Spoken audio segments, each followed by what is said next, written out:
A Cheyenne warrior could put 6 arrows into a buffalo's heart before a U.S. cavalry trooper could reload his single-shot Springfield rifle.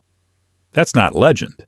That's documented fact from the 1870s frontier. The bow wasn't a primitive weapon replaced by superior European firearms. For 2 centuries after guns arrived in North America, most Plains warriors chose the bow over the rifle. Chose it deliberately, because in their hands, on their terrain, fighting their way, the bow was deadlier.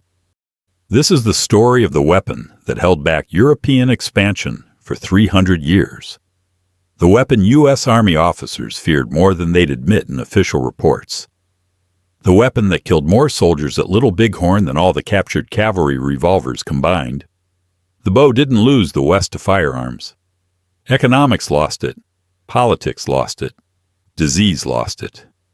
But the bow? The bow won more battles than most people realize. The weapon itself tells you everything about the people who made it. Northern Plains tribes, Lakota, Cheyenne, Crow, crafted bows from ash wood when they could get it, chokecherry when they couldn't. The wood was cut green, shaped over months, sinew-backed for strength. A properly made Plains bow measured 40 to 50 inches long, short enough to use from horseback, powerful enough to drive an arrow completely through a buffalo at 20 yards. That's through. Entry wound, exit wound. The arrow kept going. Southwestern tribes like the Apache built longer bows, sometimes reaching 5 feet, using mulberry or Osage orange wood. These bows delivered power at distance. An Apache warrior could hit a man-sized target at 100 yards. Not sometimes, consistently. The arrows mattered as much as the bow. Plains warriors crafted them from straight shoots of serviceberry, dogwood, or arrowwood, named that for a reason. Each arrow measured 24 to 30 inches long. Turkey feathers for fletching, split and bound with sinew. Stone points, later iron points scavenged from barrel hoops, farming tools, anything metal settlers left behind.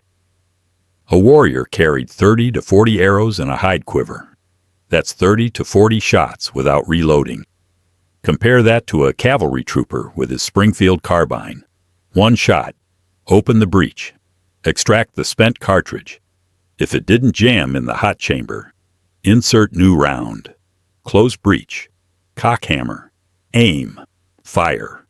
1 shot every 15 to 20 seconds if you're fast, and nothing goes wrong.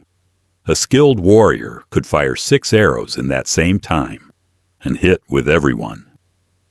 The U.S. Army learned this lesson the hard way, repeatedly. December 21, 1866, near Fort Phil Kearny in Wyoming Territory. Captain William Fetterman led 80 soldiers out to rescue a woodcutting party under attack. Lakota, Cheyenne, and Arapaho warriors under Crazy Horse lured them into an ambush. The fight lasted 40 minutes. All 80 soldiers died. When recovery parties reached the scene, they counted the arrows. Over 40 arrows per body in some cases. So many arrows that soldiers looked like pincushions. The arrows came so fast, so thick, that troopers never had time to reload and return effective fire. Official reports blamed the soldiers for poor tactics. They blamed Fetterman for disobeying orders. They blamed everything except the obvious truth. The warriors' weapons, bows, war clubs, lances, had overwhelmed modern firearms at close range.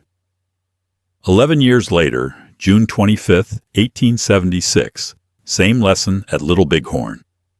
Custer's command carried Springfield carbines and Colt revolvers, modern weapons, reliable when they worked. The problem? They didn't always work. Copper cartridge cases expanded in hot chambers. Troopers were found dead with knives in their hands, trying to pry stuck shells from their rifles. Warriors fired arrows continuously. One warrior recalled that arrows fell like rain on the soldiers trapped on the ridge. Rain. That's how thick the arrow fire was. Hundreds of arrowheads recovered from Last Stand Hill. Relatively few bullet casings from native weapons. The bow won that fight. Not entirely, but substantially. And it won because of speed, reliability, and the warrior's lifetime of practice with the weapon. From horseback, the bow became something else entirely. It became poetry written in violence. A mounted warrior could ride at full gallop, lean over the side of his horse, sometimes hanging entirely off the side, using only one leg hooked over the horse's back, and put 3 arrows into a target while passing at 20 yards. 20 yards at a full gallop, while hanging off the side of a running horse. Settlers described watching this in disbelief. Army officers wrote about it in official reports, struggling to explain how warriors could shoot with such accuracy while moving at high speed. The answer was simple. They'd been practicing since childhood. Boys received their first bow at age 5 or 6, not a toy, a functional weapon scaled to their size. They practiced daily, shooting at targets, shooting at small game, shooting from horseback as soon as they could ride. By age 15, a warrior could shoot instinctively. No aiming. Just draw, release, hit. The bow was an extension of his body. Buffalo hunts required this skill. A hunter rode alongside a running buffalo, fired arrow after arrow into the animal's vital organs until it dropped. The hunter had to avoid being gored, avoid being thrown from his horse, avoid other hunters' arrows, and place his own shots with lethal precision, all while riding full speed across rough terrain. Warriors who could kill buffalo could kill anything, including soldiers. The tactical advantages stacked up. A warrior could shoot arrows in a high arc, dropping them behind cover where soldiers hid. Try that with a rifle. An arrow makes almost no sound compared to a gunshot. Fire location remains concealed. An arrow can be retrieved and reused. Ammunition that replenishes itself after a fight. And arrows work in any weather. Rain didn't affect them. Cold didn't jam them. Heat didn't expand their components. But the bow had limitations. Army officers knew them. Some officers, anyway. Effective range topped out around 100 yards for most warriors. Beyond that, arrows lost accuracy and penetrating power. A soldier with a Springfield rifle could kill at 300 yards, sometimes farther, if he had time to aim, if he wasn't under immediate attack, if his rifle didn't malfunction. At Little Bighorn, Reno's and Benteen's companies survived partially because they held defensive positions on high ground. Warriors had to expose themselves to arrow range to attack effectively. Rifle fire from entrenched positions kept them at distance. The companies trapped on Last Stand Hill with Custer had no such advantage. Warriors closed to arrow range. The outcome was inevitable. Body armor also changed the equation. Arrows that would penetrate hide or cloth couldn't punch through the sheet metal some soldiers wore under their uniforms during later campaigns. Not standard issue, but some officers and scouts wore improvised armor. It worked. Not perfectly, but enough.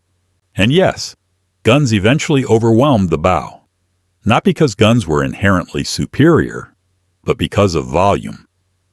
The U.S. government could manufacture 10,000 rifles faster than Plains tribes could craft 10,000 bows, could produce 1 million cartridges while warriors were still napping arrowheads. Industrial capacity won, not weapon superiority. The final generation of bow-carrying warriors understood this. They adopted firearms when they could get them. Winchesters, Henrys, Sharps, any repeater they could capture, trade for, or steal. But many still carried their bows as backup weapons. Quieter for hunting, more reliable when ammunition ran low. Familiar in ways a trade rifle never would be.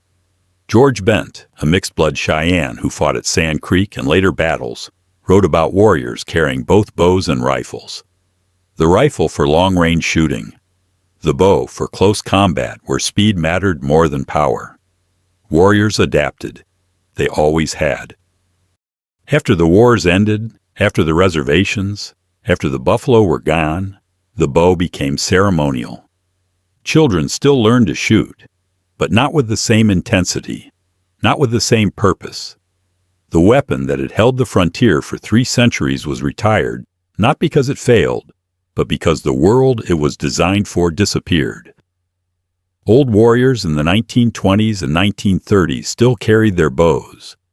Photographers documented them. They posed with the weapons. These elderly men who'd once been young warriors on the plains, riding down buffalo and fighting cavalry, their bows singing in their hands. Those photographs show something important. The bows look plain, undecorated, functional, because that's what they were. Not art pieces, not cultural symbols, weapons, tools designed to kill efficiently. And they did their job for longer than most people realize. The bow didn't win the continent. No single weapon wins anything. Wars are decided by logistics, disease, politics, economics, population. But the bow bought time, bought years, decades, centuries. It made European expansion costly enough that expansion slowed. Made the frontier dangerous enough that settlers hesitated. Made the wars expensive enough that the U.S. Army had to commit massive resources just to push a few hundred miles westward. A Cheyenne warrior with his bow was worth 5 soldiers with rifles. That's not pride talking. That's U.S. Army assessment from field commanders who fought them. One warrior could fire 6 aimed shots while a soldier fired 1. Could do it from horseback. Could do it silently. Could do it in any weather. Could do it for hours because arrows don't run out the way ammunition does. The bow held the West longer than the West wants to admit. And when you see those old photographs of warriors holding their bows, understand what you're looking at. Not a primitive weapon, not a cultural relic, a tool of war that performed its function so effectively that it took industrial might and demographic collapse to finally overcome it. That's the truth about the bow. It didn't fail. The world changed. But for 3 centuries, it was the most effective weapon on the American frontier. And the warriors who carried it knew exactly what they held in their hands. Power, speed, reliability, and the skill to use all 3.